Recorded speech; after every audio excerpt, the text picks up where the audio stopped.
झारखंड मुक्ति मोर्चा को सामने रखकर पीछे से कांग्रेस काम कर रही। जीत सुनिश्चित है। हजारीबाग जीतेंगे, फिर झारखंड जीतेंगे, जीतेंगे पूरा देश।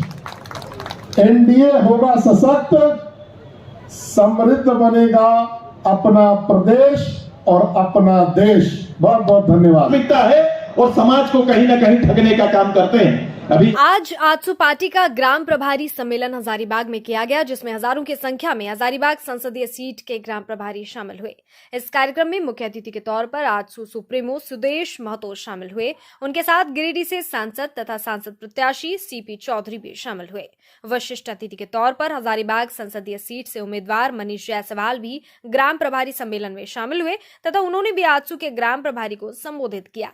एक तरह से देखा जाए तो इस ग्राम प्रभारी सम्मेलन के जरिए लोकसभा चुनाव को लेकर चुनावी कैंपेन अब शुरू हो गया है।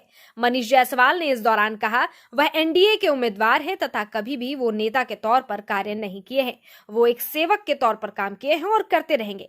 वहीं सुदेश महतो अपने संबोधन में अपने सभी कार्यकर्ताओं को एनडीए की मजबूती के लिए कार्य करने का आह्वान किए तथा इंडिया गठबंधन पे हमलावर भी दिखे।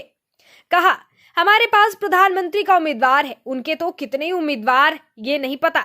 साथ ही कई राज्यों में उनका गठबंधन भी नहीं है। वो सिर्फ मोदी जी को रोकने के लिए एक हुए हैं।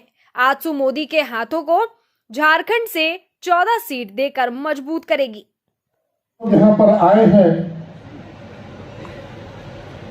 तब से ये चर्चा चल रही थी। जितने भी वक्ता थे उनके बीच में ये बात चल रही थी कि भाई अगर 2019 में अगर आजसू और भारतीय जनता पार्टी का गठबंधन जिस प्रकार लोकसभा में था उसी प्रकार से अगर विधानसभा में होता तो शायद आज इस राज्य की जनता को ये नरकीय सरकार, ये नरकीय हालात नहीं देखने पड़ते। ये हम सभी लोग जानते हैं कि एनडीए का अपना एक ताकत है। वैसे सभी पार्टियां अपने आप में मजबूत होती हैं, लेकिन जब मुट्ठी बन करके अगर कोई लड़ता है, एक विचारधारा के लोग अगर एक साथ एक तरीके से लड़ते हैं तो ज्यादा प्रभाव होता है। इस बात से हम इनकार नहीं कर सकते। आज 2024 लोकसभा का चुनाव हम लोगों के सर पे है और ये एक विचारधारा की लड़ाई है। ऐसे आप कहीं पर भी जाएं, किसी भी टीवी में जाएं या किसी अखबार से सुने या किसी भी जो लोग सर्वेस करते हैं उनसे सुने तो आपको ये पता चलेगा कि इस बार एनडीए की सरकार भारी मतों से जीत करके आ रही है। बहुत बड़े संख्या में सीट लेकर के आ रही है। लेकिन हमारा और आपका भी कोई फर्ज बनता है, हमारा और आपका भी कोई कर्तव्य है। हम लोगों को चाहिए कि अपने विचारधारा का जो मत हम लोगों के पास है, ऐसे मत जो अपने विचारधारा से मेल खाते हैं, जो आजसू के भारतीय जनता पार्टी के एनडीए के विचारधारा से मेल खाते हो, उन सभी मतों का एकत्रीकरण होना चाहिए ताकि इस लोकसभा के तुरंत बाद जो विधानसभा का चुनाव होगा उसमें इस मतों का जो है अत्यधिक लाभ इस हम एनडीए के सदस्यों को मिल सके। मैं केवल आपसे इतना ही आग्रह और विनती करने आया हूं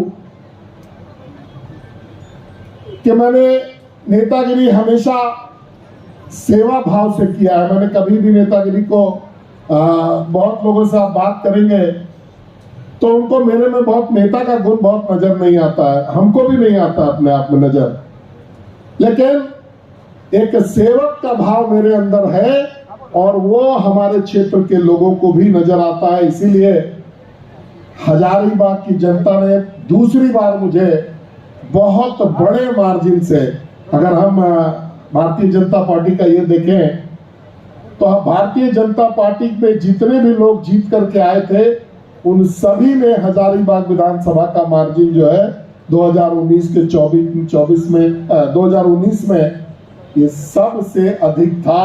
ये इसी बात का परिचायक है। तो मेरा ये सेवा भाव आगे भी चलता रहेगा और मैं ये आपको विश्वास दिलाता हूं कि ये जो समन्वय की हम लोग बात करते हैं कि चुनाव के पहले समन्वय होगा या हमारा आगे गठबंधन रहेगा नहीं रहेगा क्या होगा, मैं आपको विश्वास दिलाता हूं कि ये चुनाव मैं आपके साथ आपके सहयोग से लड़ रहा हूं। मेरा समन्वय आपके साथ अगले 5 सालों तक जरूर रहेगा। ये मैं आपको स्मरण दिलाने के लिए और मैं विश्वास दिलाने के लिए आपके बीच में उपस्थित हुआ हूं।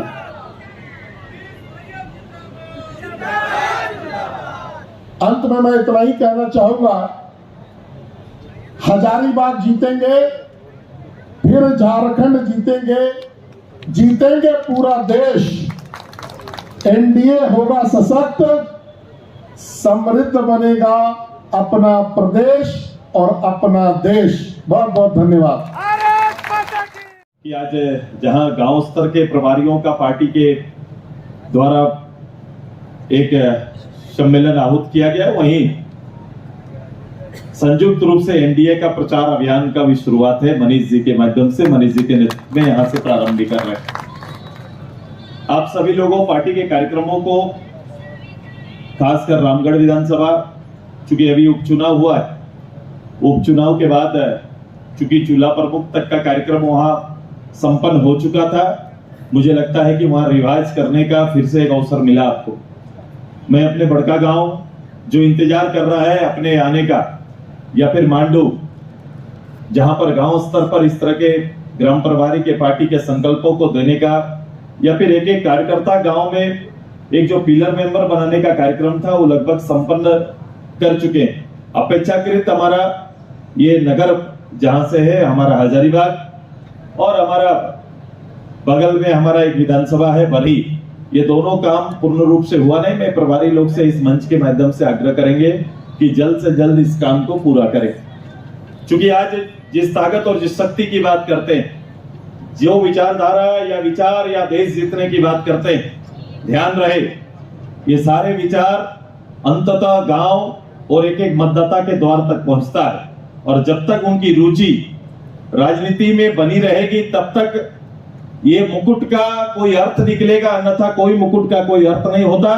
क्योंकि एक अदना सा कार्यकर्ता को ये फील होना चाहिए, उसको महसूस होना चाहिए कि ये जीत उनकी जीत है। इसीलिए आजसू पार्टी इसके ऊपर काम कर रही है और आजसू पार्टी इसके ऊपर मेहनत कर रही है। मैं आज प्रधानमंत्री जी के उस संकल्प के साथ कि प्रदेश के अंदर में पूरे 400 सीट जीतने का जो लक्ष्य निर्धारित किया गया है, उसे पूरा करने के लिए प्रदेश के 14 सीट हमें जीत के समर्पित करना है। और यह दायित्व को आजसू पार्टी समझती है। इसीलिए सभी लोकसभा बार हम अपने पार्टी के कार्यकर्ता और कार्यक्रम के माध्यम से इस जीत को सुनिश्चित करने की भूमिका अदा करेंगे। हजारीबाग अपने आप में ये लोकसभा का अपना इतिहास रहा। इस इतिहास को लंबे समय तक लोगों ने उस राजा काल से लेकर राजा किस तरह से अपना हेलीकॉप्टर के माध्यम से उतरकर, अपने जहाज के माध्यम से उतरकर इधर से इतनी लोकप्रियता लेकर पार्लियामेंट के मेंबर बने थे। समय बदला, वक्त बदला, लंबे समय तक शासन करने वाले लोगों के विरोध में एक जनमत तैयार हुआ एनडीए के रूप में, और लगातार एनडीए इस क्षेत्र से नेतृत्व करते आया है और लगातार एक शक्ति एनडीए के यहां बनी हुई। मैं आप सभी से आग्रह करने के लिए आया हूं, जो लोग बात करते हैं एक गठबंधन की इस विचारधारा का, जिसको मैं सिरे से इस बात को लेकर खारिज करता हूं कि इनका देश को लेकर कोई कमिटमेंट नहीं। ये गठबंधन देश के लिए नहीं बना है, देश का कोई संकल्प नहीं। चूंकि आने वाले समय इस चुनाव में, 24 के इस आम चुनाव में मोदी जी को कैसे रोका जाए, ये एनडीए को कैसे रोका जाए, इसके लिए ये गठबंधन बना। आप देखेंगे इसका परिणाम ये है कि कई राज्यों में उनका गठबंधन नहीं है। बंगाल में आप जाओ, बंगाल में आपको कांग्रेस और ममता दीदी का कोई गठबंधन आपको दिखाई नहीं देगा, लेकिन राष्ट्रीय फलक पर उनको रोकने के लिए एक मंच पर खड़े हो जाते हैं। ये कोई विचारधारा नहीं है, ये देश के प्रति, देश के लोगों के प्रति कोई कमिटमेंट नहीं है। इनका देश को कहां ले जाएंगे, हमने जो किया है उससे आगे का क्या परिकल्पना है, ऐसी बातें कुछ नहीं। और ऐसी अवस्था में चुनाव लड़ रहे हैं और चुनाव लड़ने के लिए भी आप देखेंगे ध्रुवीकरण करते हैं। जो प्रतिनिधि सामने है, बहुत दिन बाद प्रतिनिधि मिला है मनीष जी को, बहुत इंतजार बैठ बैठ के कर रहे थे भाई कौन आने वाला है। बहुत दिन बाद ढूंढ के एक नेता आए और नेता को चुनाव लड़ने का निश्चय बनाया और उसकी रणनीति पीछे से कोई चाणक्य के खुद को कहने वाले वो खुद उसकी रणनीति बना रहे हैं। मुझे याद है कि पहला इतिहास भी ऐसा ही रहा है। जब मेहता जी चुनाव लड़ते थे तो कहीं ना कहीं यही चाणक्य के द्वारा इनको सामने खड़ा कर दिया जाता था ताकि मेहता जी जीत के ना आए। ऐसा वातावरण वो लगातार करते आए। इस चीज में तो वो व्यक्तिगत रूप से माहिर है। मैं संगठन पर नहीं जाता, लेकिन व्यक्तिगत रूप से इस रूप में माहिर है। और आज एक नया शिकार के रूप में हमारे छोटे भाई को नया शिकारी बना लिए है और सामने खड़ा कर दिए। मैं आप सभी से आग्रह करता हूं कि राजनीति की अपनी परिभाषा, अपने बोल, अपने आचरण आएंगे, लेकिन हमें अपने राज्य के प्रति अपनी प्रतिबद्धता को बड़ा स्पष्ट रखना पड़ेगा। एक एक कार्यकर्ता, चुनाव है, चुनाव में आएंगे, चुनाव का एक माहौल बनेगा, निश्चित रूप से रहिए, लेकिन आपको ध्यान रखना पड़ेगा इसी आम चुनाव के पीछे आपका लोकसभा का के बाद ही विधानसभा का चुनाव है। आपको उसके लिए पूर्ण रूप से तैयार रहना पड़ेगा और आपको उसकी तैयारी करनी पड़ेगी। क्योंकि जो लोग बैठे हुए हैं, जो लोग यहाँ पर आए हैं, जिस गठबंधन की चर्चा करते हैं, उसी तरह का एक गठबंधन यहाँ पर है।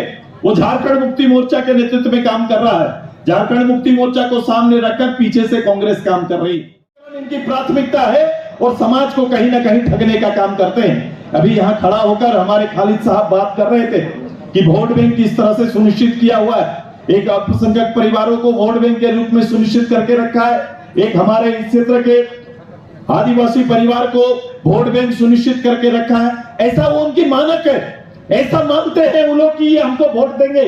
मेरे कार्यकर्ता से अपील है कि वोट का मूल्य इतना सहज नहीं है कि कोई सीधे समाज का नाम ले और वोट ले ले।